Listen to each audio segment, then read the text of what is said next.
Same page on this. Tonight, the Senate passing an aid package to help those impacted by the virus, granting paid sick leave to hourly workers and expanding unemployment insurance. But Wall Street tumbled once again today. Peter Alexander has details. Tonight, President Trump casting this crisis as an unprecedented battle. I view it as in a sense, a wartime president. I mean, that's what we're fighting. I mean, it's a very tough situation. It's the invisible enemy. That's always the toughest enemy, the invisible enemy. But we're going to defeat the invisible enemy. And more details about one of the ways he wants to fight it, those checks to most Americans. The administration calling for 2 rounds of payments, the first to start going out April 6th, the second 6 weeks later.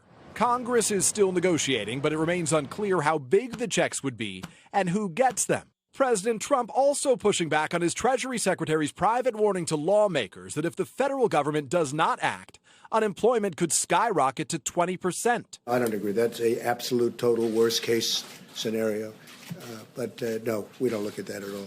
Meanwhile, tonight he's brushing off frustrations about how some of the rich and famous are getting tests before others. How are non-symptomatic professional athletes getting tests while others are waiting in line and can't get them? Do the well-connected go to the front of the line? Well, you'd have to ask them that question. I mean, I've read.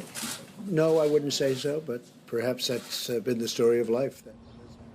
Tonight, the president is also defending calling the coronavirus the Chinese virus, despite fierce criticism that the term is racist and stigmatizes Chinese Americans. His own CDC director saying it's inappropriate. President Trump tonight insisting it is not racist, but accurate, he says, because the virus started in China.